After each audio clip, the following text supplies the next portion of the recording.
ዕብራውያን መልእክት ምዕራፍ 9 ቁጥር 15 ጀምሮ እስከ መጨረሻው። ስለዚህም የተጠሩት ተስፋ የተሰጠውን የዘላለም ርስት እንዲቀበሉ ክርስቶስ የአዲስ ኪዳን መካከለኛ ነው። በመጀመሪያው ኪዳን ስር በነበሩበት ጊዜ ከሰሩት ኃጢአት ነፃ ለማውጣት ቤዛ ሆኖ ሞቷልና። ኑዛዜ በሚኖርበት ጊዜ የተናዛዡን ሞት ማረጋገጥ የግድ ነው። ምክንያቱም ኑዛዜው የሚጸናው ሰውየው ሲሞት ብቻ ነው። ነገር ግን ተናዛዡ በሕይወት እስካለ ድረስ ኑዛዜው ዋጋ አይኖረውም። ስለዚህ የመጀመሪያው ኪዳን እንኳ ያለ ደም የጸና አልነበረም። ሙሴ እያንዳንዱ የሕግ ትእዛዝ ለሕዝቡ ሁሉ ከተናገረ በኋላ የጥጆችን ደም ከውሃ ከቀይ የበግ ጠጉር እና ከጾም ጋር ወስዶ በመጽሐፉና በሕዝቡ ላይ ረጨው። እንዲህም አለ፣ እንድትጠብቁት እግዚአብሔር ያዘዛችሁ የኪዳኑ ደም ይህ ነው። እንዲሁም ድንኳኒቱንና ማገልገያ ዕቃውን ሁሉ በደም ረጨው። በእርግጥ ከጥቂት ነገሮች በስተቀር ሁሉም ነገር በደም መንጻት እንዳለበት ሕጉ ያዛል፣ ደም ሳይፈስ ስርየት የለምና። እንግዲህ የሰማያዊው ነገሮች ምሳሌ የሆኑት በእነዚህ ነገሮች ሊነጹ የግድ ነበር። በሰማይ ያሉት ነገሮች ግን ከዚህ በሚበልጥ መስዋዕት ይነጻሉ። ክርስቶስ የእውነተኛይቱ ድንኳን ምሳሌ ወደሆነችውና በሰው እጅ ወደተሰራችው መቅደስ አልገባም። ነገር ግን አሁን ስለኛ በእግዚአብሔር ፊት ለመታየት ወደ እርሷ ወደ ሰማይ ገባ። ሊቀ ካህናት የራሱ ያልሆነውን ደም ይዞ በየዓመቱ ወደ ቅድስተ ቅዱሳን እንደሚገባ ክርስቶስ ራሱን ብዙ ጊዜ መስዋዕት ለማድረግ ወደ ሰማይ አልገባም። እንዲህ ቢሆን ኖሮ ዓለም ከተፈጠረ ጀምሮ ክርስቶስ ብዙ ጊዜ መከራን መቀበል ባስፈለገው ነበር።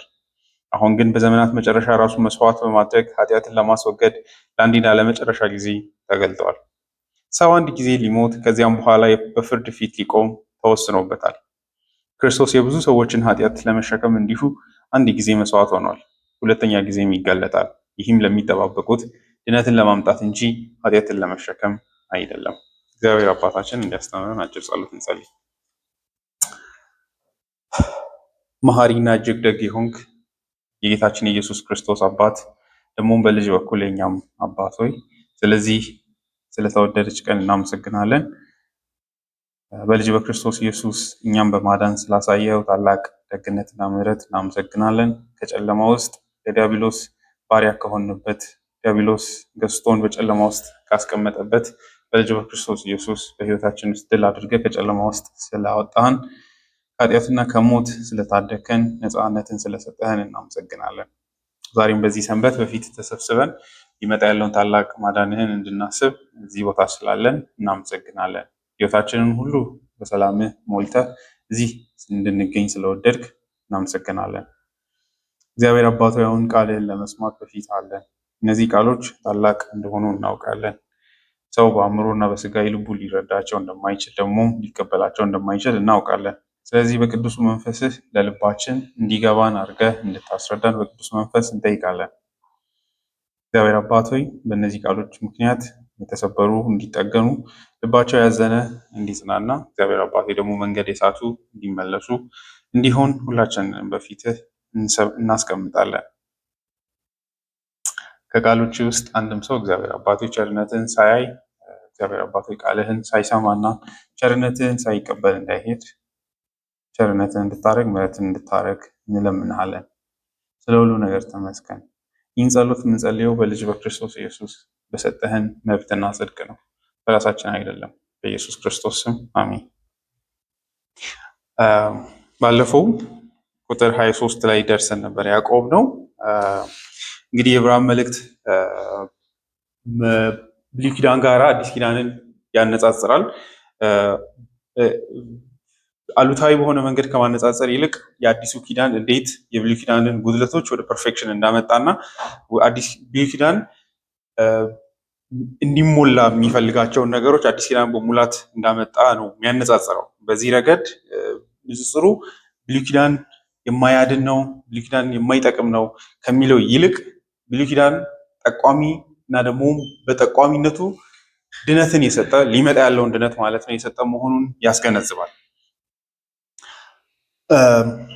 በዚህም ንጽጽር እንግዲህ ባለፈው ምዕራፍ 8 ላይ ኪዳናቱን ሲያነጻጽር እንግዲህ ከቁጥር ምዕራፍ 7 ጀምሮ ካህናቶቹን ነው ያነጻጸረው። የሌዋውያንን ክህነትና የመልከ ጼዴቅን ክህነት አነጻጸረ።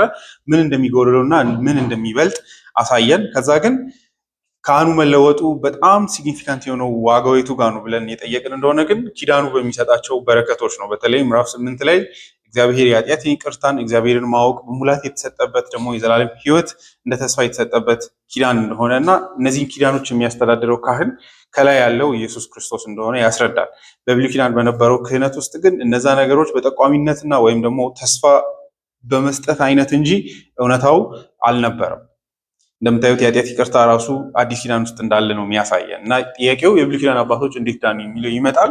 ምዕራፍ 9 ከሞላ ጎደል እሱን ይመልሳል። ባለፈው እንዳየነው የጥጆችና የኮርማዎች ደም እንደማያድን ነገር ግን ደግሞ በትይዩ ደግሞ ንጽህና እንደሚሰጥ ደግሞ ይናገራል። ምንም እንደማይጠቅም ይናገርና እንደሚጠቅም ይናገራል። የሚጠቅመው ምን ረገድ ነው ብለን የጠየቅን እንደሆነ ከቁጥር 15 ጀምሮ ያስረዳል። እርሱም ከክርስቶስ ኢየሱስ ሊመጣ ካለው ርስት እንደወሰዱ ማለት ነው። በእነዛ ምሳሌዎች በኩል በእምነት ኢየሱስን ያዩ እዛው አይሁዳውያን መካከል ያንን ስርዓት የሚፈጽሙ ሰዎች ነበሩ። ነገር ግን እምነት የሌላቸው ደግሞም በተስፋ የማይጠብቁ ነበሩ። እነሱ ድነትን አላገኙም። ነገር ግን በነዛ ስርዓቶች ውስጥ በነዛ ምልክቶች ውስጥ ኢየሱስን ተስፋ ያደረጉ ድነትን አግኝተዋል። ያንን ባዶ ማድረግ የለብንም፣ በተለይም ስርዓቶቹን። ምክንያቱም ሙሴ ራሱ ምን ብሎ እንደሚሰጥ ጸሐፊው ይናገራል። እርሱም ይሄ ቁጥር 19 ሙሴ እያንዳንዱ የሕግ ትእዛዝ ለሕዝቡ ሁሉ ከተናገረ በኋላ የጥጆችን ደም ከውሃ ከቀይ በግ ጠጉርና ከዕጾብ ጋር ወስዶ በመጽሐፉና በሕዝቡ ላይ ረጨው፣ እንዲህም አለ፣ እንድትጠብቁት እግዚአብሔር ያዘዛችሁ የኪዳኑ ደም ይህ ነው ይላል። ደም ያለው ኪዳን ነው። በዚህም ድነቱ ምንም እንኳ የኢየሱስ ደም ባይሆንም በክርስቶስ ደም አዲስ ኪዳን ላይ የሆኑ ነገሮች በነዛ ደሞችና በነዛ የኪዳኑ ስርዓቶች ውስጥ ተሰጥተዋል። ባይሆን ኖሮማ አባቶቻችን በምን ዳኑ ልንል ነው። ጥያቄ ይመጣል አይደለ? ዌስትሚንስተር ኮንፌሽንም ሆነ ለንደን ባፕቲስት ኮንፌሽንን ካያችሁ ሜዲየተር በሚለው ቻፕተር ላይ በእርግጥ አይ ቲንክ ምዕራፍ 7 ላይም ያንን ዌስትሚንስተር ላይ ያወራሉ። የኛ ደግሞ ምዕራፍ 8 ላይ ይናገራል። እርሱ በስርዓቶቹ የብሉይ ኪዳን አባቶች ሙሉ የድነቱን ፕሮቪዥኖች ወይም ደግሞ ስጦታዎች ወስደዋል። የወሰዱበት መንገድ ግን በነዛ ምሳሌዎች፣ ታይፖች፣ ተስፋ ቃሎች ውስጥ ነው የተሰጣቸው። እምነት ማለት ስርዓቱን ማድረግ ብቻ አይደለም። እምነትን በጣም በጥንቃቄ ማሰብ ያስፈልጋል። ላይክ አንዳንድ ሰዎች በግ ሰውተው ምንም አያስቡም ማለት አይደለም፣ ወይ ደግሞ ምንም አያምኑም ሲባል በሆነ ረገድ ያምናሉ፣ በሆነ ሰንስ ድርጊቱን ይፈጽማሉ። እምነት አለ። ነገር ግን ትሩ ሴቪንግ ፌዝ አይደለም፣ የሚያድን አይነት እምነት አይደለም። ምን ማለት ነው ካላችሁ እውቀት የሌለው አይነት ስርዓትን መፈጸም አለ። ይሄ ስርዓት ድነትን እንደማይሰጥ ነገር ግን ታይፕ እንደሆነ ምሳሌ እንደሆነ ሊመጣ ያለውን አዳኝ እንደሚጠቁም በመረዳት ያደረገዋል። ደግሞ ምንም ትርጉም ሳይሰጣቸው ስጋዊ በሆነ አይነት መንገድ፣ ውጫዊ በሆነ መንገድ ስርዓቱን ይፈጽማሉ። እነሱ አይድኑም። ነገር ግን የተስፋው ልጆች ድነትን በዛው ኪዳን ውስጥ ሆነው ተቀብለዋል። ስለዚህ አንዳንዴ ግርታ እንዳይኖር ማለት ነው ስለ ብሉይ ኪዳን አማኞች ድነት። ዛሬ እንግዲህ ምንድን ነው ተስፋችን ህይወት ውስጥ በሚል እናያለን። ከቁጥር 23 ጀምሮ ባለው ምንድነው የምንጠባበቀው በህይወት ውስጥ ተስፋ የምናደርገው ውስጥ ደግሞ በትይዩ ሁለት ጥያቄዎች የተገናኙ ናቸው። የሰው ልጅ ትልቁ ጉድለትና ችግር ምንድነው ብለን ነው የምናስበው። ሁለቱ የተቋጠሩ አይነት ነገሮች ናቸው። አንድ ነገር ተስፋ ይሰጠኛል ብላችሁ ስታስቡ ተስፋ የቆረጣችሁበትም ነገር አለ ማለት ነው። በዚህ አይነት ልብ እንድናየው ፈልጌ ነው ከቁጥር 23 ጀምሮ እስከ መጨረሻ ያለውን። ተስፋ ማድረግ ብቻ በቂ አይደለም። ምክንያቱም ትክክለኛ የሆኑ ተስፋ ባለመረዳት የሚደረግ ተስፋ ስላልሆነ ደግሞ ተስፋ የምታደርጉት ነገር ህይወት ውስጥ የምር ምንድነው ወሳኙ ችግር የሚለውን መረዳታችሁን ያሳያል። ከዛ ውስጥ ወጥታችሁ አርነትን ለማግኘት ወይ ደግሞ ተስፋን ለማየት መፈለጋችሁ የምትሸሹትንም ነገር ያሳያል። ተስፋ የምታደርጉትም ነገር ምን እንደሆነ በዚህ እውነተኛ አማኝ መሆናችንንም እንገነዘባለን ብዬ አስባለሁ። ይህ አይነት መረዳት ከሌለን ድነታችንንም ኮስችን ማድረግ ክፋት የለውም። ቁጥር 23 እንግዲህ የሰማያዊ ነገሮች ምሳሌ የሆኑት በእነዚህ ነገሮች ሊነጹ ግድ ነበር። በሰማይ ያሉት ነገሮች ግን ከዚህ በሚበልጥ መስዋዕት ይነጻሉ ይላል። በዚህ ቁጥር ውስጥ ብዙ ስብላይም የሆኑ ቃሎች አሉ። እንዲሁ ከላይ ሲታዩ በቀላሉ ልናልፋቸው የምንችላቸው ወይም ደግሞ የራሳችንን ትርጉም ሰጠን ምን አይነት ትርጉም ልንሰጥ እንችላለን ሲባል ምድራዊ የሆኑ ነገሮች ሲባል ምንድን ነው የምናስበው? ስጋዊ የሆኑ የሚታዩ ኦብጀክቶችን፣ ዛፍ፣ እንደዚህ ምድራዊ ነገሮችን ነው የምናስበው። ሰማይ ሲባል ደግሞ የተደበቀ አንድ የማይታይ ሰማይን ልናስብ እንችላለን። ነገር ግን እነዚህ ቃሎች በመጽሐፍ ቅዱስ የራሳቸው የሆነ ትርጉም ያላቸውና ዋጋ ያላቸው ቃሎች ናቸው። ምን እያለ ነው? ቁጥር 23 እንግዲህ እንደምታዩት የቁጥር 22 ቅጣይ ነው። በዚህም ኮንክሉዥን አይነት ነው። እንግሊዝኛውን አይታችሁ ከሆነ it was therefore necessary that the pattern of things in the heavens should be purified with this but the heavenly things themselves with better sacrifice than this ይላል። ምንን this የሚለው ምን ነው? ይሄ እነዚህ ነገሮች ሲል ምንን ነው እያለ ያለው? ድምዳሜ ነው። እሱም ምድራዊ የሆኑ ነገሮች የነጹት እንደምታዩት በደም ነው ይላል። ከላይ ባሉ ቁጥሮች ምድራዊ ነገሮች የሚላቸው ቤተ መቅደሱን ነው። የቤተ መቅደሱን ስርዓቶች ነው ምድራዊ የሚለው። እነዛ ነገሮች ደም አስፈልጓቸዋል እንዲነጹ ይላል። ከዛ ትንሹ እንኳን በደም የሚነጻ ከሆነ የሚታዩ ውጫዊ ሆኖ በደም የሚነጻ ከሆነ ከዚህ ነገር የሚበልጥ ዋጋ ያለው ነገር በትይዩ በጣም ከፍ ባለ ነገር ነው መንጻት ያለበት ይላል። ግዴታው ነው እንዱ ይላል አይደለ? የምድሩ በደም እንደነጻ ሁሉ የሰማያዊው ቤተ መቅደስም ወይም ደግሞ የሰማያዊ ነገሮችም መንጻት ያለባቸው በዚህ አይነት ነገር ነው ይላል። የደም ግዴታን ያሳያል። ተራ የሆነው ውጫዊ የሆነው የሚታየው ነገር በደም የሚነጻ ከሆነ የማይታየው ከፍ ያለው ሰማያዊ የሆነው ነገርም የግድ ነው በደም መንጻት ያለበት። ሰማያዊ ነገሮችና ምድራዊ ነገሮች ምንድን ናቸው? ያው ኦልሬዲ ከማወራው ነገር ወይ ትገነዘባላችሁ ወይ እያወራሁ ሲሄድ ትረዳላችሁ።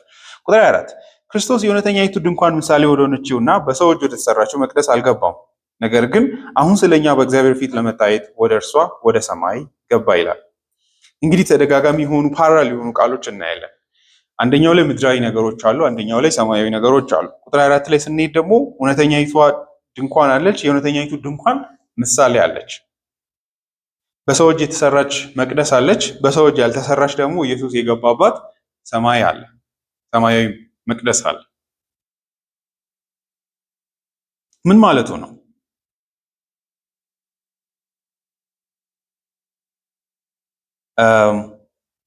በቀላል ቋንቋ ኮፒ ነው እያለ ነው። ማለትም ከዚህ በፊት ምዕራፍ 8 ላይ እንዳያችሁት ሙሴ የሰራው ቤተ መቅደስ ሰማይ ላይ ላለው ምሳሌ ወይ ደግሞ ቴምፕሌት እንደሆነ ዋናው ሰማይ ላይ ያለው ነው። ይሄኛው ምን አይነት ነው?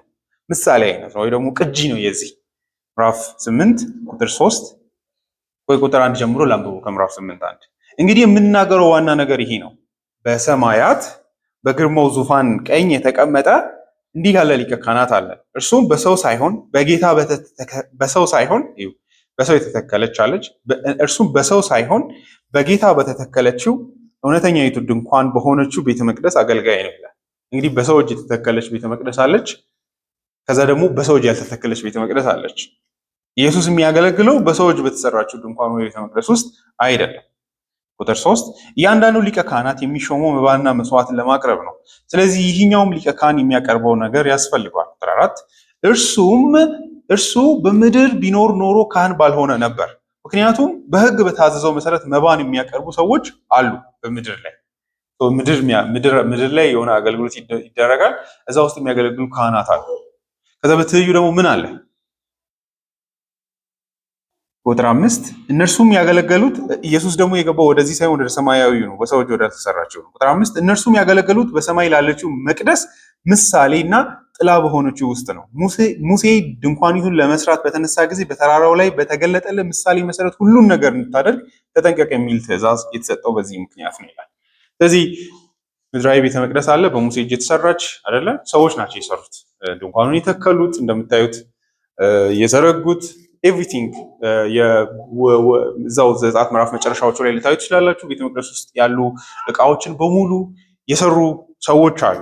እነ ባስልኤል እንደዛ ከሱ ጋር የተያያዙ ሰዎች ናቸው የሰሩት።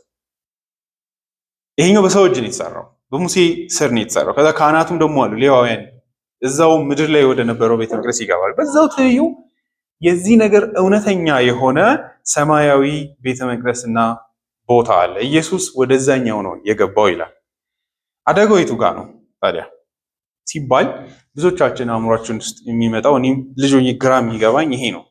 ሰማይ ላይ አንድ ትልቅዬ ድንኳን አለ። ደመና ውስጥ ስታልፉ ጫፍ ላይ አንድ የሆነ ትልቅዬ ድንኳን አለ ኦር ሰምቲንግ፣ ትልቅዬ ቤተ መቅደስ መጀስቲክ የሆነ ከዛ እግዚአብሔር እዛ ውስጥ መሀል ላይ ያለ በመላእክት ከበውታል እና ስፔስ ነው ወደ ላይ ነው የምናስበው።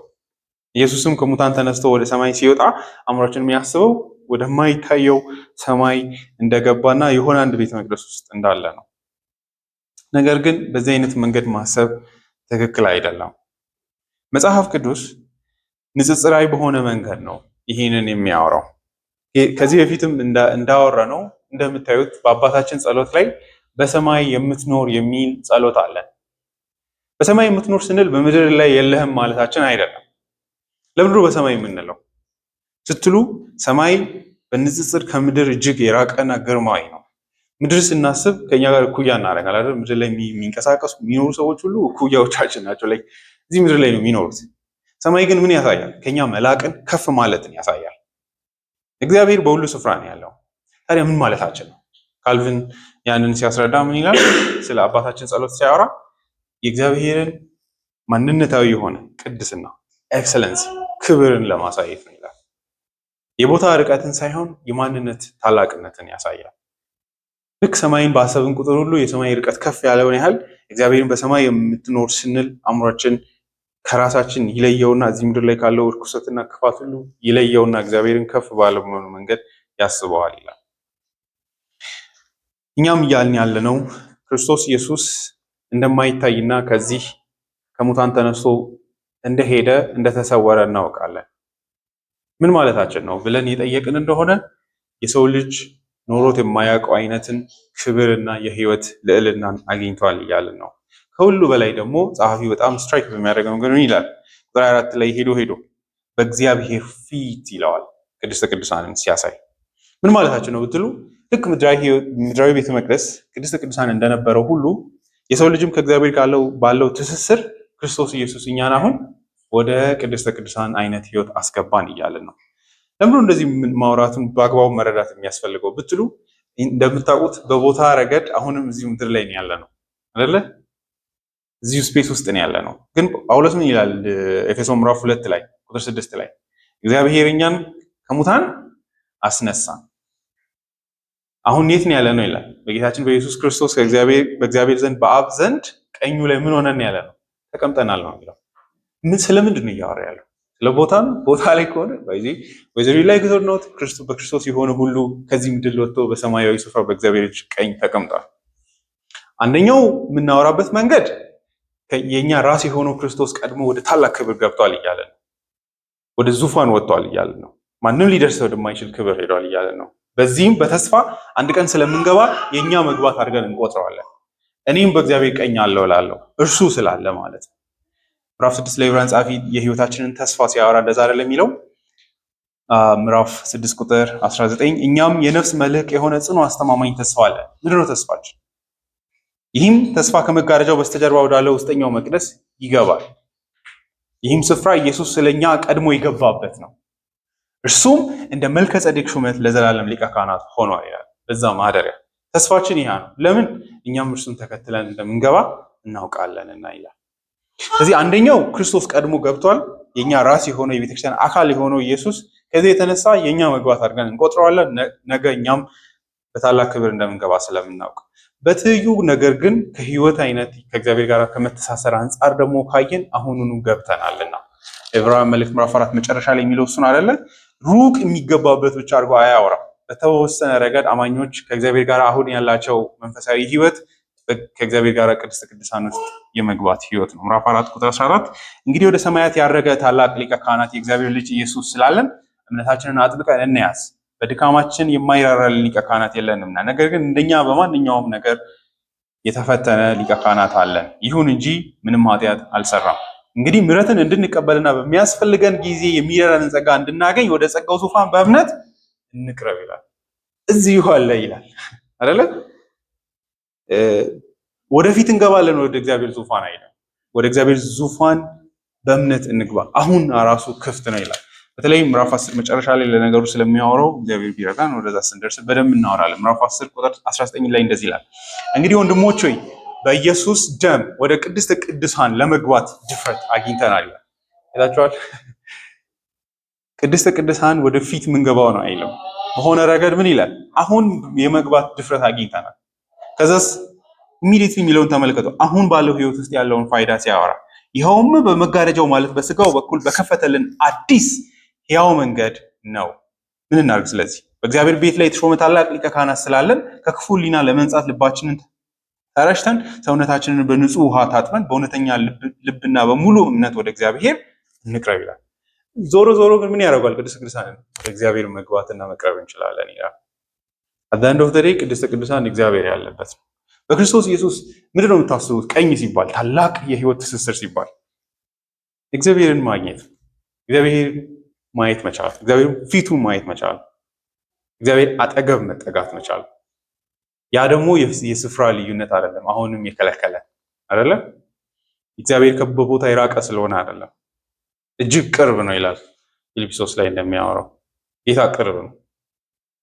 ጳውሎስም ሮሜ ሐዋርያ ሥራ ምዕራፍ 17 ላይ ሲያወራም ይላል እግዚአብሔር ከኛ የራቀ ሆኖ አይደለም ይላል።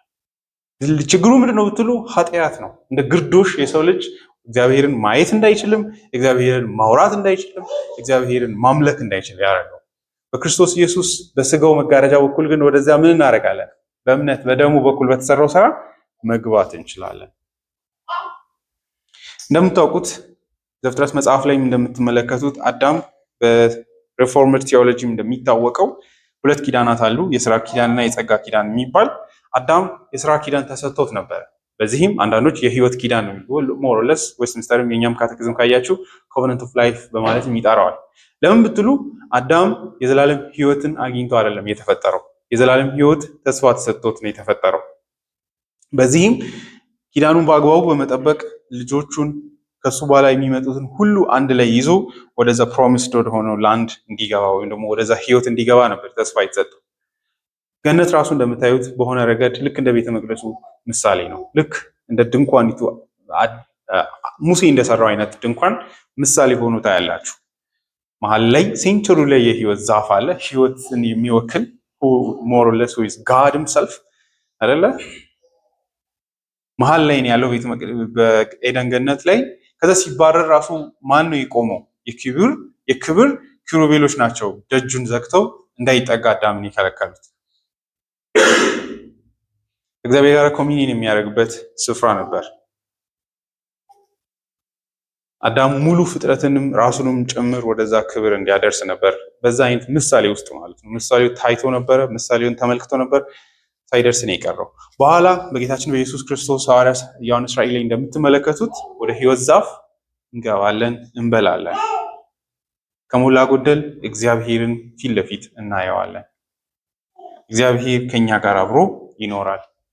እንዲያው የራእይ መጽሐፍ ትልቁ ግሎሪየስ የሆነው የመጨረሻው አናውንስመንት እግዚአብሔር በሕዝቡ መካከል ይኖራል፣ ከዚያ ወዲያ መቅደስን አላየሁም ይላል። That's amazing። ትልቁ ነገር ምንድን ነው? እግዚአብሔርና የሰው ልጅ አንድ ላይ ተገናኝተው የሚኖሩበት ተስፋ ነው። ራእይ መጽሐፍ ትልቁ ፕሮሚስ የሚያደርገው እግዚአብሔር የኛ ይሆናል የሚል ነው። የዘላለም ህይወት በመሰረቱ መጽሐፍ ቅዱስ እግዚአብሔር ራሱ ነው ይላል። ዮሐንስ ወንጌል ምዕራፍ 17ን ስንማር ትዝ ይላችኋል ብዬ ተስፋ አደርጋለሁ። እግዚአብሔርን የዘላለም ህይወትን ሲገልጽ ምን ይላል ዮሐንስ?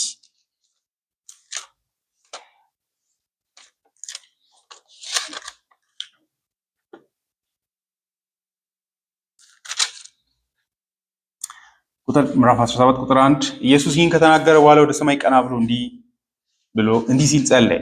አባቶ ጊዜው ደርሷል፣ ልጅህ ያከብር ዘንድ ልጅህን አክብረው። ከአንተ ለተቀበላቸው ሁሉ የዘላለምን ህይወት እንዲሰጥ በሰው ሁሉ ላይ ስልጣን ሰጥተዋልና አንተ ብቻ እውነተኛ አምላክ የሆንኸውንና የላከኸውን ኢየሱስ ክርስቶስን ያውቁ ዘንድ ይህች የዘላለም ህይወት ናት ይላል። What is eternal life? ብዙ ሰው በሽታ የለም በሚለው ብቻ ተደስቶ ያልፋል። ምንድን ነው ኦልቲሜት ደስታችን? የዘላለም ህይወት ቅድስት ቅዱሳን የምንለው ምንድን ነው? የእግዚአብሔር መገኛ ነው። the presence of God በአራት የሚያሳየን እሱ ነው። ክርስቶስ የእውነተኛይቱ ድንኳን ምሳሌ ወደ ሆነችውና በሰዎች ወደ ተሰራችው መቅደስ አልገባም፣ ነገር ግን አሁን ስለኛ በእግዚአብሔር ፊት ለመታየት ወደ እርሷ ወደ ሰማይ ገባ ይላል። ወደ ሰማይ ገባ ምን አይነት ቦታ ነው ስትሉ፣ በእግዚአብሔር ፊት ለመታየት ይላል። ስለማን ገባ? ስለኛ ገባ።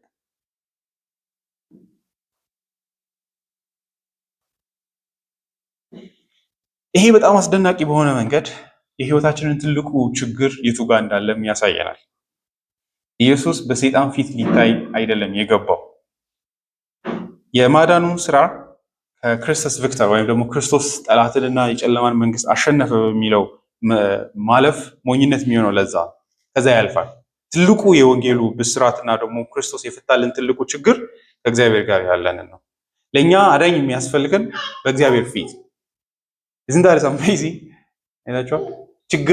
ህይወቴ ሊበላሽ የሚችለው የት ተወካይ ቢጠፋልኝ የት ቢጠፋ ነው? በእግዚአብሔር ፊት ቢጠፋ። ስለዚህ ትልቁ ዲል የሚያደርገው ከማን ጋር ነው? ስለኛ ህይወትና ስለኛ ደህንነት ከእግዚአብሔር ጋር።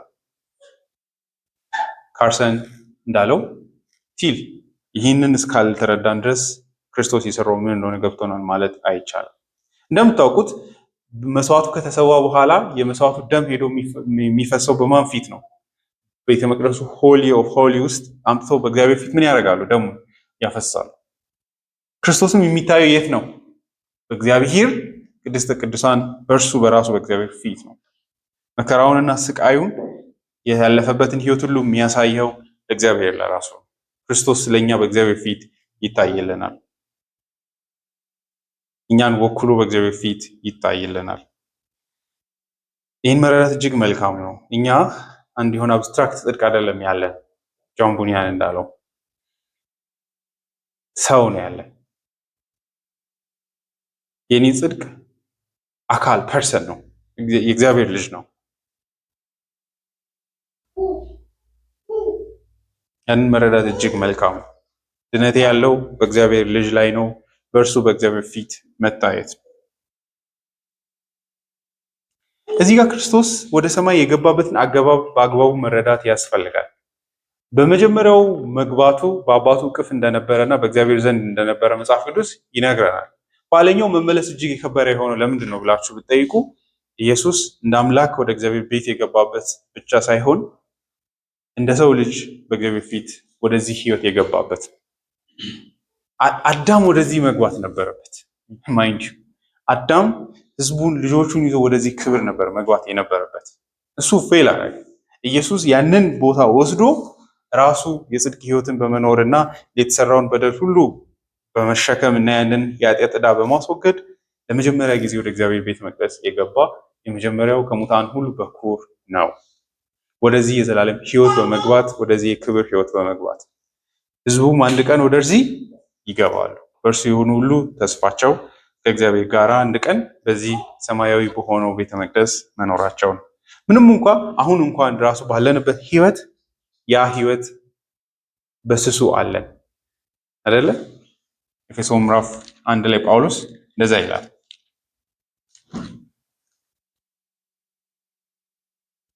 ምዕራፍ 1 ቁጥር 14 ለክብሩ ምስጋና ለመሆን የእግዚአብሔር የሆኑት እስኪዋጁ ድረስ እርሱ ለርስታችን ዋስትና የሚሆን መያዣ ነው ይላል። ሙላቱ የለም፣ አላገኘንም። ነገር ግን ልናገኝ ያለነውን ርስት ዋና የሆነውን ልናገኝ አሁን የዛን ነገር ቅምሻ አግኝተናል። የዘላለም ህይወትን፣ ሰማያዊ ህይወትን ማለት ነው። ቁጥር 25 ሊቀ ካህናት የራሱ ያልሆነውን ደም ይዞ በየዓመቱ ወደ ቅድስተ ቅዱሳን እንደሚገባ ክርስቶስ ራሱን ብዙ ጊዜ መስዋዕት ለማድረግ ወደ ሰማይ አልገባም ይላል። ሊቀ ካህናት ምን ይዞ ነው የሚገባው? የበጎችን ደም ይዞ ነው የሚገባው። መቼ? በየዓመቱ። ወዴት? ወደ ቅድስተ ቅዱሳን። ክርስቶስ ራሱ ብዙ ጊዜ መስዋዕት ለማድረግ ወደ ሰማይ አልገባም። የቅድስተ ቅዱሳን ትይዩ ምንድን ነው? ሰማይ ነው፣ ወይ ደግሞ የእግዚአብሔር ፕሬዘንስ ነው። ክርስቶስ እንደ ብሉይ ኪዳን ፕሪስቶች ደም እየያዘ ቅድስተ ቅዱሳንን ደጋግሞ አልገባም። ባይሆን ትኩረቱ ምን ላይ ነው? ቁጥር 25 ላይ ብላችሁ ከጠየቃችሁ ሪፒቲሽኑ ላይ ነው። በየዓመቱ ያንን ስርዓት ይደጋግማሉ። ክርስቶስ ለምንድን ነው አንድ ጊዜ ሰርቶ የጨረሰው?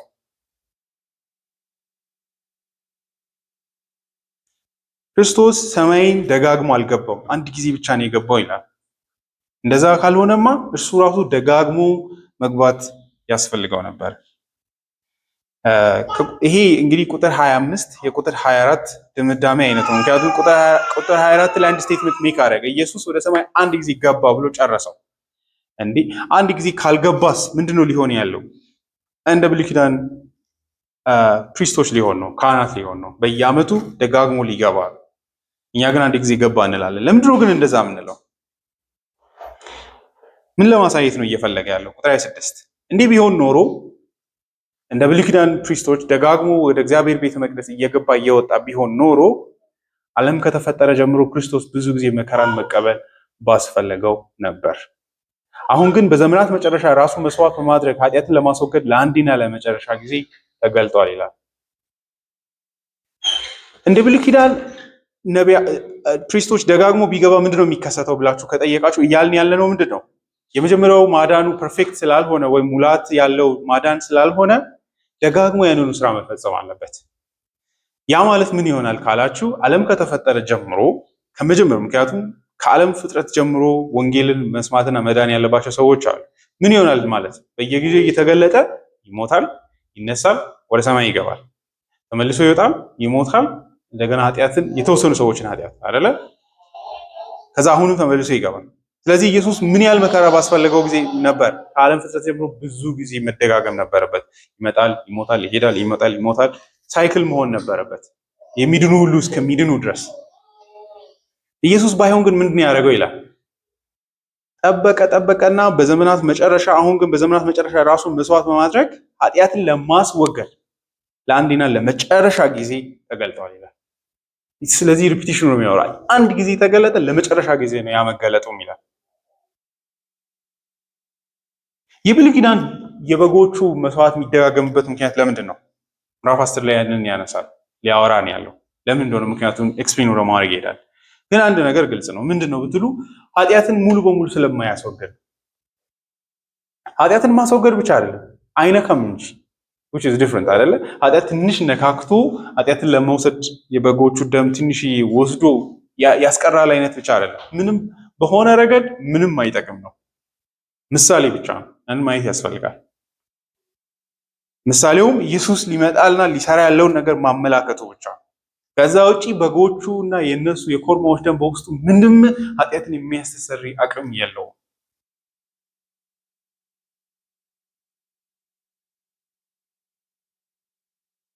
ይሄ ምንን አጨልቀን እንድናይ ያደርገናል ብላችሁ ከጠየቃችሁ ኢየሱስ በመስቀል ሞቱ የወሰደውን ታላቅ መከራም ያሳየናል። ሁለት የደሙን ታላቅነት ያሳያል።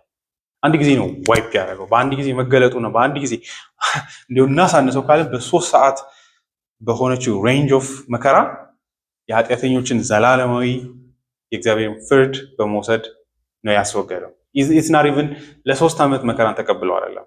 በእርግጥ ህይወቱ ከውልደቱ ጀምሮ እስከ ሞቱ ድረስ heidelberg ላይ እንደሚሉት ምትካይ የኃጢአትን ዕዳ የመሸከም ህይወት ነው። ድህነት ያለበት ቅጣት ነው አይደል? የሰው ልጅ ድሃ መሆን ባይዚ የሰው ልጅ ድሃ እንዲሆን የተፈጠረ ፍጡር አይደለም። ፕሮስፔሪቲ የሚያስተምረው እንዳትሉ፣ በእርግጥ እናስተምራለን። ከዚህ በፊትም እንዳልኩት እውነተኛ ብልጽግና የምናስተምረው እኛ ነን። እግዚአብሔር የሰው ልጅን የምር የፈጠረው እንዲጎሳቆል አይደለም፣ ለመከራ አይደለም፣ ለችግር አይደለም። ያ የኃጢአት ፍርድ ነው። ዛሬም እንዳነበባችሁት ከውድቀት የተነሳው የሰው ልጅ ወደ ምንድን ነው የመጣው? ወደ ጉስቁልና ህይወት ነው የመጣው። ወደ ኃጢአትና ወደ ጉስቁልና ህይወት ሁኔታ ነው የመጣው። ክርስቶስ ምትካይ በሆነ መንገድ ነው ኢቭን ሀብትን ጭምር ያጣው። ጳውሎስ እንደዛ አይደል የሚለው ሁለተኛ ቆሮንቶስ ምዕራፍ ያው እነሱ አቢዝ የሚያደርጉት ይህን ጠቅስ ነው፣ ግን ለነሱ ብለን መተው የለብንም። እርሱ ስለእናንተ ምን ሆነ ይላል? ድሃ ሆነ ይላል አይደለ?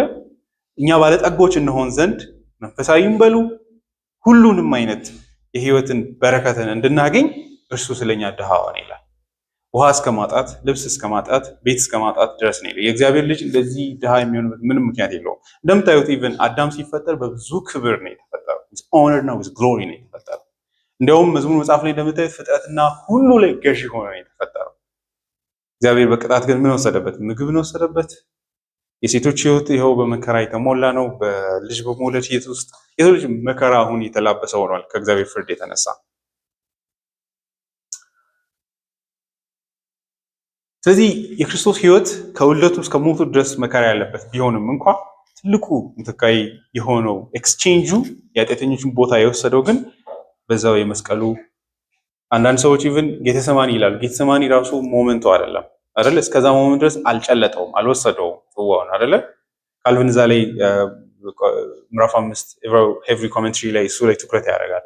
ጌተሰማኒ ላይ ራሱ ወሰደ አይደለም፣ ሊወስድ ነው። ብትፈቅድስ ይቺ ጽዋ ከኔ ትለፍ ይላል። ከመውሰዱ በፊት ነው ያ ሁሉ መርበትበትና ያ ሁሉ ከሰውነቱ የደም ላብ የወጣው። ጽዋው ኦልቲሜትሊ ኃጢአተኞችን ወክሎ በፍርድ ፊት ክስ ሲጀመር እና ፍርዱ ኤክስኪዩት ሲደረግ ነው። ሰማያዊ ሆነው ቤተ መቅደስ ላይ የሚደረገው ፍርድ ምድራዊ በሆነው መንግስት ፊትም ተከሶ ሆኗል። በቤተ መቅደስም ተፈትሾ አይደለ ካህናት ፈትሸው ኃጢአተኛ አሉት። ይሄ በግ ይሰዋ ብሎ ሰጡ። ኢንትረስቲንግ አይደለ? ካህናትም ወሰኑ። ሲቪል በሆነው መንግስትም ደግሞ ህግን እየተተላለፈ ዶሂ ዝናት አንዳች እንከን የሌለበት ቢሆንም ማለት ነው አይደለ? ካህናቱን ራሱ ይላቸዋል እኔ ላይ አንዳች የምትጠይቁት የምትከሱኝ ነገር አለ ወይ ይላቸዋል። እና በጎቹ ንጹህ ሆኖ ተፈትሾ በካህናት ታልፎ እንደሚሰጡ ሁሉ ኢየሱስም በካህናት ታልፎ በሲቪል ጋቨርንመንት ስር እንዲሞት ታልፎ ነው የተሰጠው። በዚህም ምትካዊ ሞትን እየወሰደ እንደሆነ እንገነዘባለን።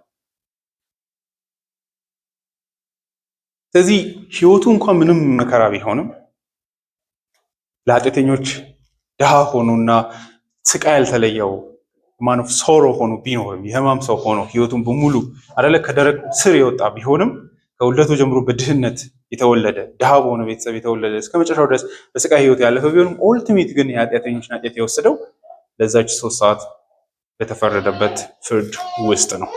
በዛ ውስጥ ግን ለአንዴና ለመጨረሻ ጊዜ የኃጢአትን ዕዳ በሙሉ ከፍሏል። ያ ምንድን ነው የሚያስገነዝበን? የሰዓቱን ትንሽነት አይደለም፣ የመስዋዕቱን ታላቅነት ነው። በዚህ መንገድ ኃጢአትን ሁሉ ስዋፓ ሙሉ ጥርግ አድርጎ የወሰደ መስዋዕት ነው።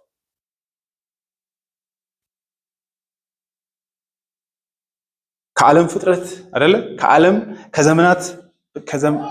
ፍጥረት ጀምሮ እስከ ዓለም ፍጥረት መጨረሻ ኃጢአተኞች ሊኖራቸው ያላቸውን የኃጢአትን ዕዳ ሁሉ የኃጢአተኞችን ሁሉ ተሸክሞ ስለ እግዚአብሔር ሕዝብ ሲል ሞቷል።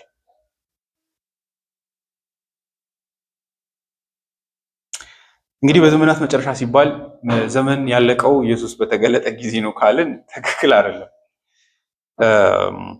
መጽሐፍ ቅዱስ ዘመናት መጨረሻ ሲል የዘመን እንዳላበቃ እናያለን አይደል? እስከዛሬ ኖረናል። ምን እያለ ነው የዘመናት መጨረሻ ስንል?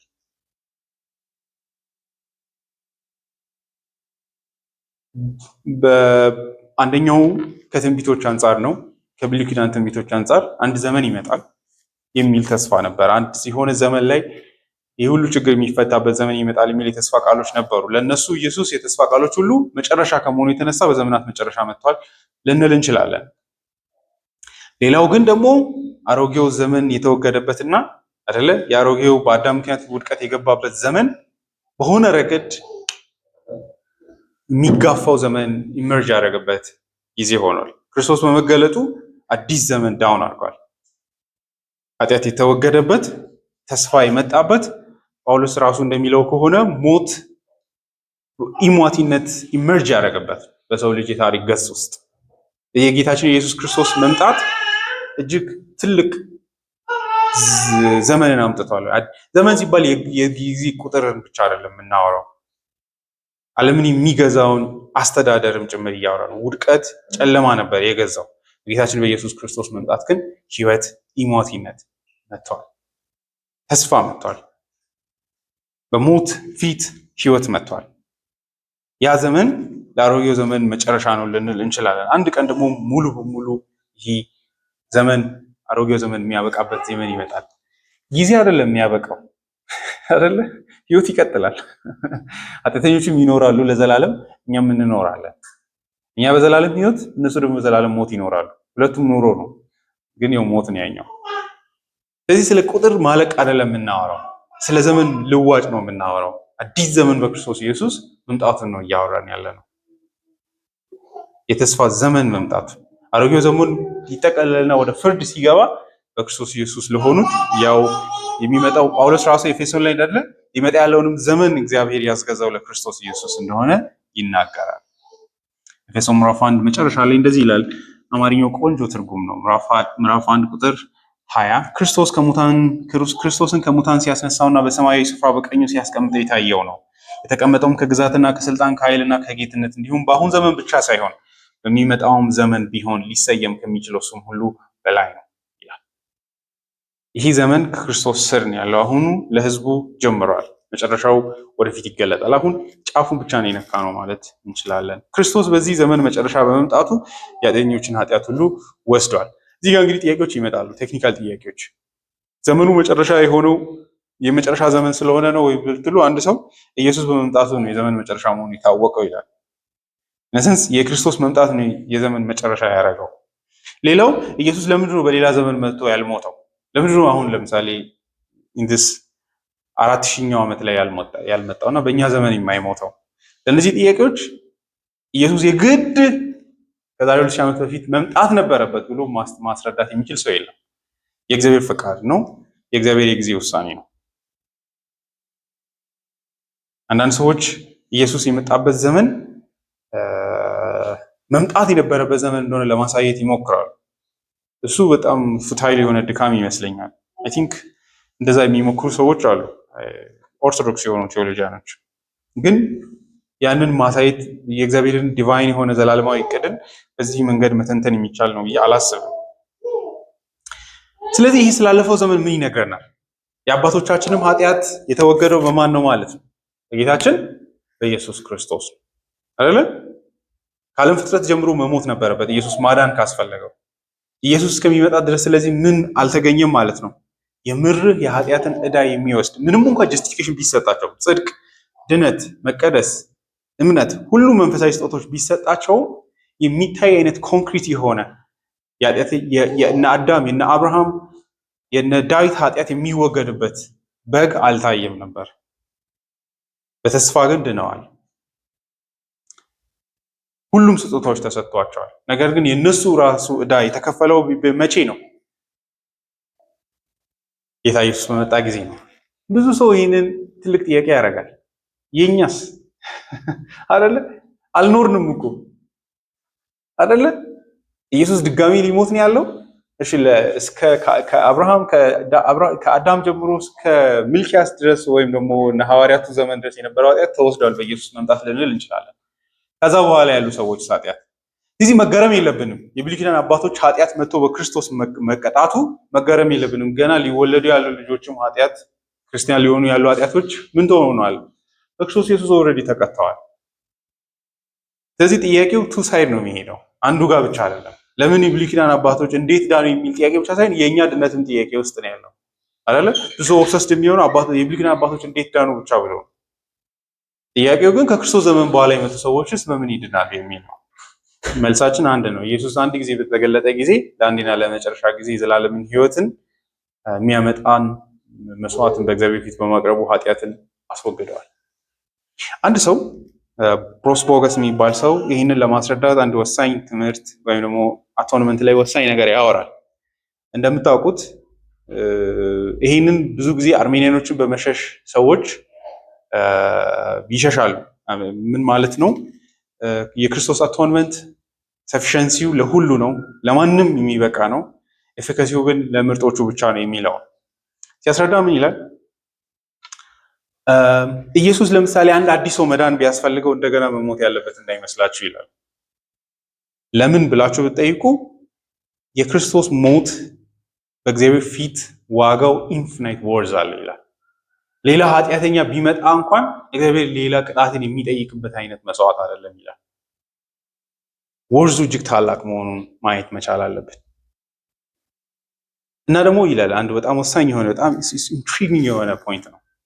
ኃጢአትን ዲስክሪት አድርገን እንዳናስብ ይላል። ያ ማለት መሰላችሁ እኔ አሁን የሰራሁት ህይወቴ ውስጥ የሰራሁት ኃጢአት አለ፣ ልሰራ ያለሁት ኃጢአት አለ። ኦብቪየስ ነው። አንድ ኃጢአት ብጨምርስ ከታቀደው ኃጢአት ውስጥ አንድ ላፊ ባረግ ምን ይሆናል? ኢየሱስ መሞት አለበት ለዛች ኃጢአት ሊያድነኝ ካልተቀጣው። ምክንያቱም ሌላ ነገር ሊያድነኝ አይችልም፣ የኃጢአት ደግሞ ሞት ስለሆነ። እሱ ግን እንደዚህ ብሎ ያስረዳል። ኃጢአትን በፍጹም እንደዛ እንዳታስቡ፣ አንድ የኢየሱስንም መስዋዕት እንደዛ እንዳታስቡ። የሆነ እያንዳንዱ ኃጢአት ተቆጥሮ እንደዚች ካልኩሌት ተደርጋ ተመዝኖ የተቀመጠ አድርጋችሁ እንዳታስቡ። አንድ ሁለተኛው ደግሞ የሞተውንም አካል ሌላ ከዚህ ባለፈ መሰቃየት አለበት ኃጢአት ቢበዛ ብላችሁ እንዳታስቡ ይላል። ለምን? አንደኛው ኃጢአትን ዲስክሪት አድርጋችሁ አትዩ ይላል። ምን ይላል መሰላችሁ? በጣም ኢንትረስቲንግ ነገር። እኔ ለምሳሌ አንድ ኃጢአትን ምን ምሳሌ ልስጣችሁ? ኃጢአት ለምሳሌ ራሱ አይሆንም።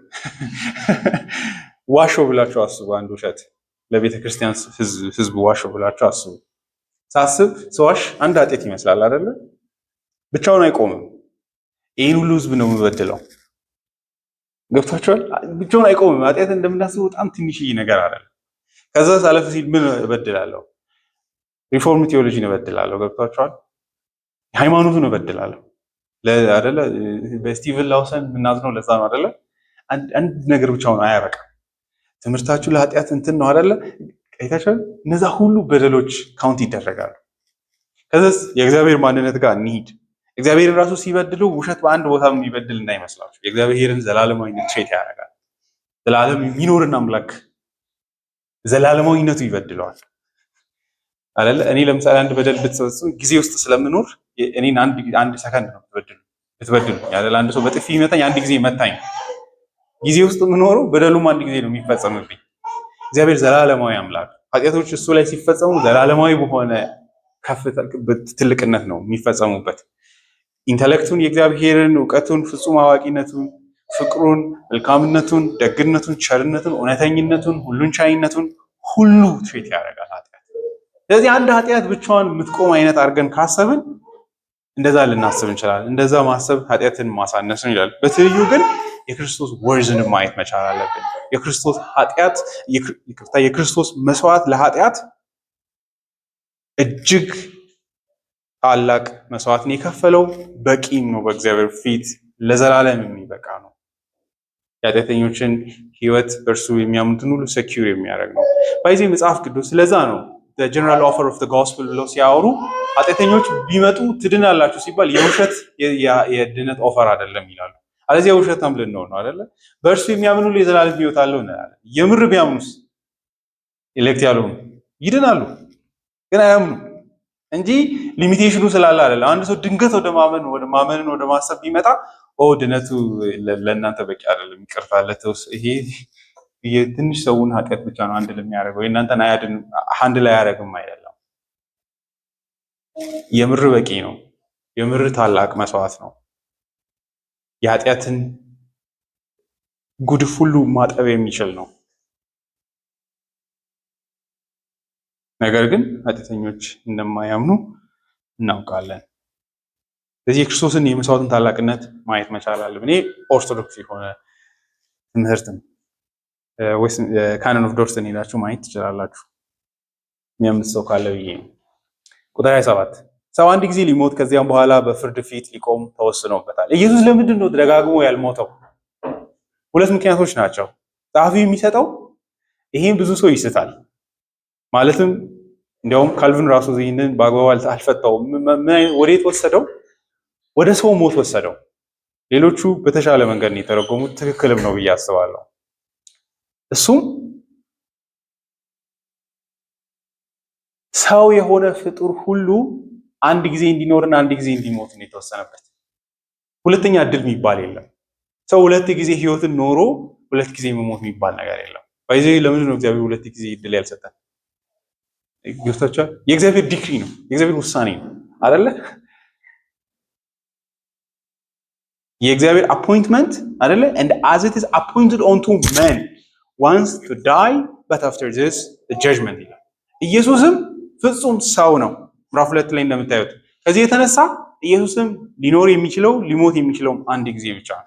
ስለዚህ ምን አደረገ ይላል። ስለዚህ ደጋግሞ ኢየሱስ ያልሞተበት ምክንያት ለኃጢአት እየተደጋገመ ያንን ማድረግ ስለማይችልም ጭምር ነው። ምክንያቱም እንደ አንድ ፍጹም ሰው አንድ ጊዜ ሞቶ አንድ ጊዜ በፍርድ ፊት እንዲቆም ነው የእግዚአብሔር ውሳኔ።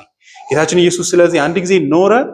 የኃጢአተኞችን እሱ እንዲሞት የሚያደርገው ምንም ዕዳ አልነበረበትም። የኃጢአተኞችን ዕዳ በመውሰድ ሞተ። ከዚያ ወዲያ በእግዚአብሔር ፊት ጀስቲፋይድ በመሆን አለ። ያንንም ጽድቅ ለኃጢአተኞች ሁሉ እየሰጠ ካህን ሆኖ ይኖራል። ጸሐፊው ይህንን ነው ምክንያት አድርጎ የሚያመጣው። ስለዚህ አንደኛው ምክንያት ሰፊሽንሲ ነው፣ በቂ ነው። አንድ ጊዜ የሰራው ስራ ለዘላለም ለኃጢአተኞች የሚበቃ ነው። ሁለተኛ ምክንያት ደግሞ ኢየሱስ 1000 ጊዜ እየሞተ እየተነሳ የሚኖር አይነት አይደለም። ምክንያቱም የእግዚአብሔር ውሳኔ ለሰው ሁሉ አንድ ጊዜ የሰው ልጅ እንዲኖርና እንዲሞት ከዛ በፍርድ ፊት እንዲቆም ነው። ኮንክሉዥኑን እዩ። ቁጥር 27 እና 28 እንግሊዝኛው በጣም ክሊር በሆነ መንገድ ያገናኘዋል። and as it is appointed unto man once to die but after this the judgment ቁጥር 28 so Christ was once offered to bear the sin of many ይላል። አይታችኋል። ልክ እንዲያው ኢየሱስም አንድ ጊዜ ዋንስ ምትላለች ሰው አንድ ጊዜ እንዲኖርና እንዲሞት ነው። ኢየሱስም እንደዚያው አንድ ጊዜ ራሱን ለኃጢአተኞች ኃጢአታቸውን ለመሸከም በመስጠት and unto them that look for him shall he appear the second time without sin unto salvation ሁለተኛ ጊዜ አይሞትም ይላል። ሁለተኛው መምጣቱ አሁንም ኢየሱስ ይደገማል ካላችሁ በፍጹም ሰው አንድ ጊዜ እንዲሞትና አንድ ጊዜ እንዲያልፍ ነው የተፈቀደለት። ኢየሱስም አንድ ጊዜ ሞቷል ለኃጢአት ዕዳን በመሸከም ከዚያ ወዲያ ከዚህ በኋላ የኃጢአትን ዕዳ አይሸከምም ይላል። that's his conclusion። እንደምድም ክርስቶስ የብዙ ሰዎችን ኃጢአት ለመሸከም የክርስቶስን በመስቀል ላይ ሞት የመስቀል ላይ ሞትን መረዳት ያለብን ብቸኛው መንገድ ከሁሉ በፊት ይሄ ነው። የኃጢአትን ዕዳ ተሸክሟል። ይሄንን የሚክድ ወንጌል ነው የሚክደው ማለት እንችላለን። ይሄ እንግዲህ ኢሳይያስ ምዕራፍ 53 ቁጥር 2 ላይ ያለውን ነው።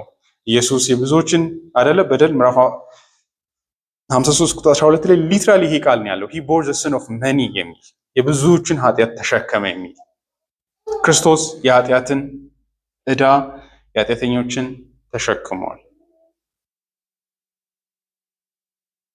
በዚህ ምክንያት ከኃጢአት ዕዳ በእርሱ የሚያምን ሁሉ ነፃ ወጥቷል።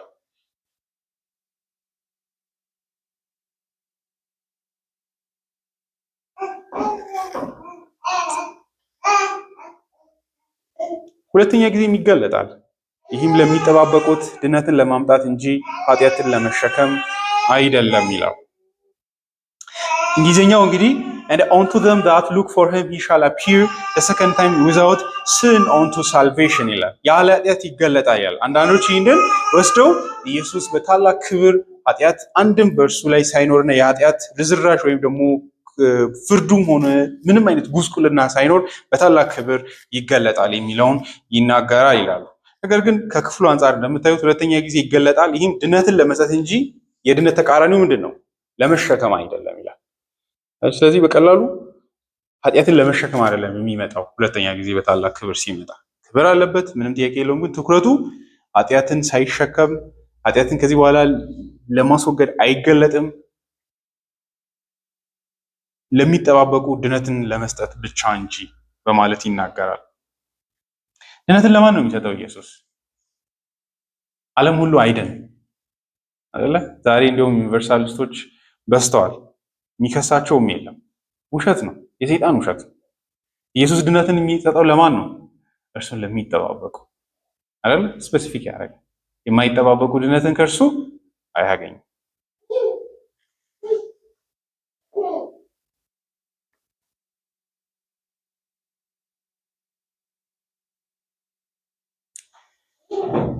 ይሄ ምን እንድናስብ ያደርገናል?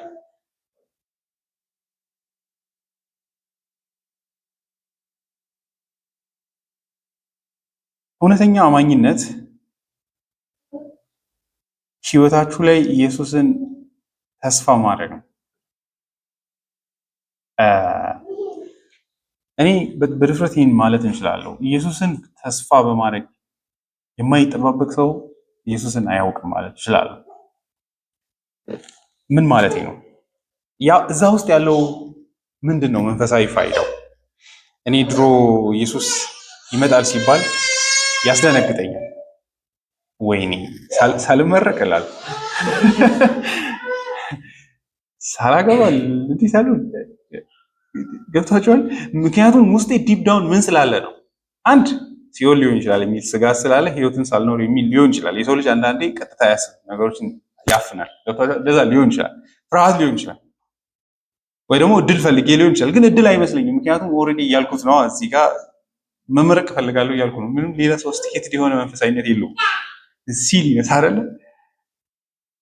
ውስጥ። ሌላው ግን ምን አለው ብትሉ የጌታ መገለጥ ያን ያህል ታላቅ እንደሆነ ስለማላሰብ ነው። ወይ ደግሞ ነፃነቴን ስለሚወስድ። ድሮ ይደብረኝ ነበር። አንዳንድ ሰዎች ለዘላለም ቆመን እናመልካለን ሲባል ቸርች ውስጥ ትንሽ ሲረዝም ሰዓት ይደክመኛል። I mean, is it going to be that much glorious ይላል አእምሮዬ ውስጥ። ገብቷቸዋል። በጣም ስራ ልሰራ እንዳለው ነው። በቃ ህይወት በሙሉ ተከልክዬ በቃ ቆሜ በቃ ስራዬ ማምለክ ሊሆን ነው። አምልኮን እንደ አንድ ስራ ያስባል።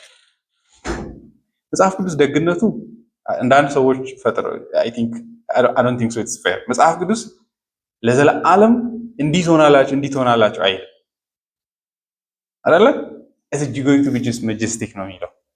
ሰው አስቦ የማያውቀው የሰው ልጅ አልሞ የማያውቀው ኢማጂን አድርጎ የማያውቀው የእግዚአብሔር ህይወት የሚሰጥበት አይደለ? ራዕይ መጽሐፍ ላይ ስትመለከቱ አይደለ? ከበጉና ከአብ ከእግዚአብሔር ዙፋን ስር ህይወት ይፈሳል። ሰዎች ሁሉ የተሰበሰቡ ከዛ እየወሰዱ የህይወትን ውሃ ይጠጣሉ ነው የሚለው። እግዚአብሔር የፈጠረን በእርሱ እንድንደሰት ነው፣ ለዘላለም እንድንደሰት ነው። መጽሐፍ ቅዱስ በዛ ነው የሚገልጸው አይደለም? መዝሙር 17 ላይ እንደምታዩት፣ መዝሙር 16 ላይ እንደምታዩት ምናይሽ ስነቃ ፊትን አያለው፣ በእግዚአብሔር ቀኝ ምን አለ ይላል? የዘላለም ፍስሐ አለ ይላል። there's eternal felicity ይላል። የትም በዚህ ዓለም ላይ ከመገኘት እና በዚህ ዓለም ላይ ከታየው የህይወት መገኘት በሚበልጥ መንገድ የሰው ልጅ ጆይፉል የሚሆንበት ጊዜ ነው።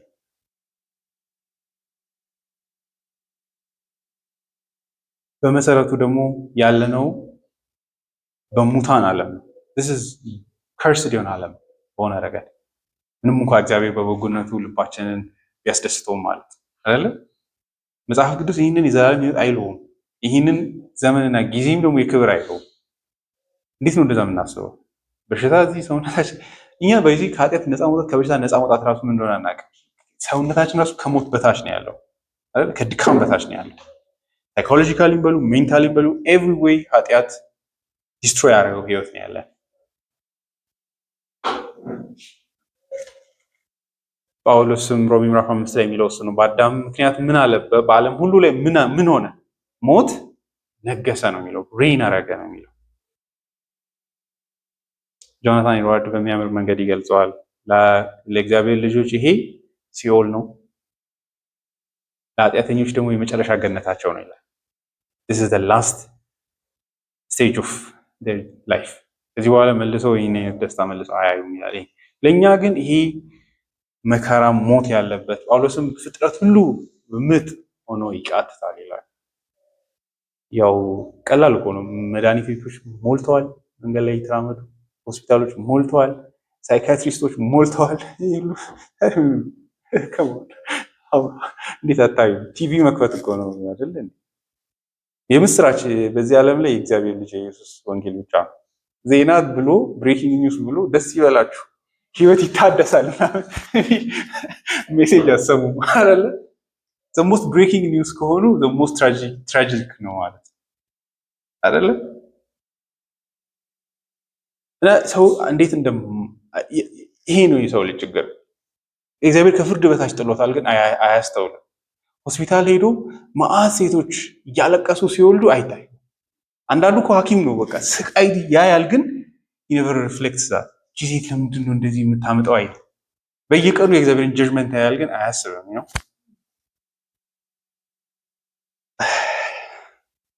እና the only hope የእግዚአብሔር ልጅ መምጣት ነው። አንዳንዶቻችሁ ዓለምን እቀይራለሁ እያላችሁ ሊሆን ይችላል። እኔ ኢትዮጵያን እቀይራለሁ የሚልም ሰው ይኖራል።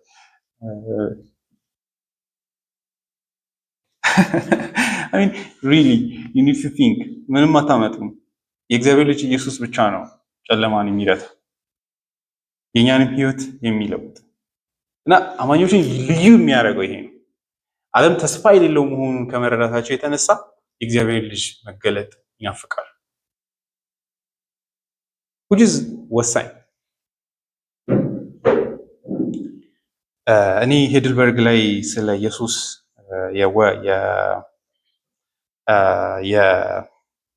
የእግዚአብሔር ልጅ እንግዲህ አፖስቶልስ ክሪድ ላይ ያለውን ታውቃላችሁ። የእግዚአብሔር ልጅ ይመጣል የሚለውን ክርስቶስ በታላቅ ክብር ይመጣል በሙታንና በሕያዋን ላይ ሊፈርድ እና ያንን ትልቅ የምስራች ነው የሚያደርጉት። እኛ እንደዛ አይደለም አይደለ? እናስበው እንደዚህ ይላል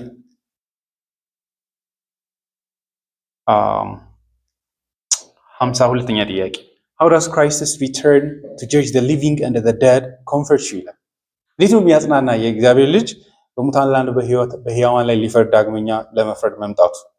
መልስ in all distress and persecution with uplifted head I confidently await the very judge who has already offered himself to the judgment of God in my place and removed the whole curse from me. Christ will cast all his enemies and mine into everlasting condemnation, but will take me and all his chosen ones to himself into the joy and the glory of heaven. የእግዚአብሔር ልጅ መምጣት ለኔም ይመጣብኛል ወይ ይመጣልኛል አይደለ? ስለዚህ ምንድን ነው የምትጠብቁት? ህይወት ውስጥ የሚታደጋችሁ ደግሞም ትልቅ ችግር ብላችሁ የምታስቡ ምንድን ነው? የህይወታችሁ ትልቁ ችግር የኔም የእናንተም ችግር ኃጢአት ነው። ኃጢአተኛ ዓለም ላይ ስላለን እኛም ኃጢአተኞች ከመሆናችን የተነሳ ነው ይሄ ዓለም ሚዝርብል የሆነው ከሁሉ በላይ። ይህን ደግሞ መፍትሄ ሊሰጥ የሚችል ለእኛም ደግሞ ሙሉ ድነትን ሊሰጥ የሚችል ኢየሱስ ክርስቶስ ብቻ ነው። በጣም ልብ በሚማርክ መንገድ ነው የሚያወራው። ድነትን ኦልሬዲ አግኝታችኋል፣ ምንም በቃ ጨርሳችኋል፣ ትንሽ ነው የሚቀራችሁ አይደለም። ሊትራሊ እንዳልወሰድን አይነት አድርጎ ያወራል። ይህም ለሚጠባበቁት ድነትን ለማምጣት ነው ነው የሚለው። ስለዚህ ወደ ታች እናወርደው። ኢየሱስን ትጠባበቃላችሁ? ነገ ኢየሱስ ጠዋት ቢመጣ ብላችሁ ተስፋ አድርጋችሁ ታውቃላችሁ? ይህ በጣም ወሳኝ ነው። አንድ ማርክ ከለርማን የሚባል ሰው ሲያወራ ሐና ትጾም የነበረው መሲሁ እንዲመጣ ነው ይላል። ከዛ ጾማችሁ ታውቃላችሁ ይላል። ኢየሱስ ይዋክና እኔ እፈልጋለሁ፣ ይህ ኑሮ ከብዶኛል፣ ከጠዋት ጀምሮ እስከ ማታ ጾማለሁ ዊልሲ ነው ብላችሁ ታውቃላችሁ?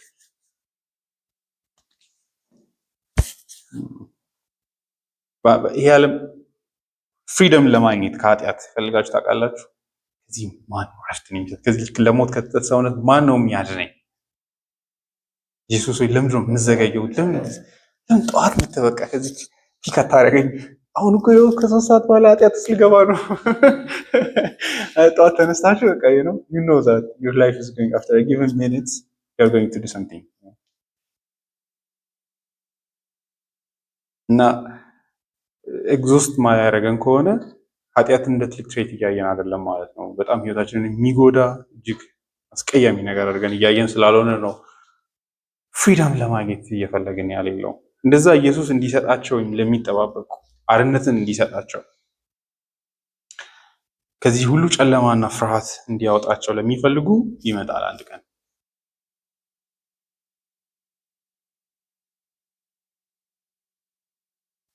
who wait for Christ's second coming in humble hope of receiving their reward, and this manifestly are not the whole human race. This will result in the salvation of all who look for him. He will then perfect their holiness, their happiness. Their number will then be fulfilled as their salvation completed. It is the distinctive character of true believers that they are looking and waiting for Christ. They look to him by faith. They wait for him with hope and holy desires. They look for him in every duty, in every ordinances, in every providence. Now and they expect his second coming and are preparing for it. Although it will be sudden destruction to the rest of the world who scoff at it, it will be eternal salvation to those who wait and hope for him.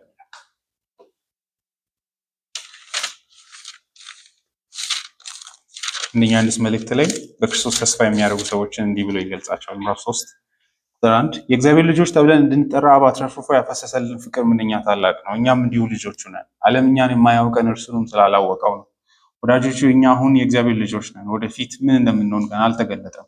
እርሱ በሚገለጥበት ጊዜ እናየዋለንና እርሱን እንድንመስል እናውቃለንና።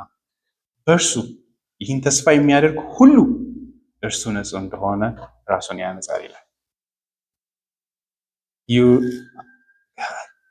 ቅድስና አንዳንድ ሰው የሚፈልቀው ክርስቶስን ተስፋ በማድረግ እኔ ተስፋ አለኝ አንድ ቀን ጌታዬ ጋር አብሬ እኖራለሁ የሚል ሰው ኮንሽስሊ ዲል ያደርጋል ከኃጢአቶቹ ጋር።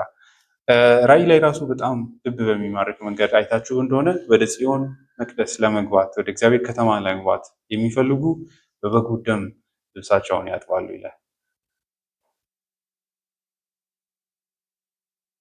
ያ በእውነት እየጠበቅን ይሁን አይሁን ያስታውቃል። የሰው ልጅ ዝም ብሎ ጀንትል ሰው ለምን ኮስተር ለማለት የሚሞክረው?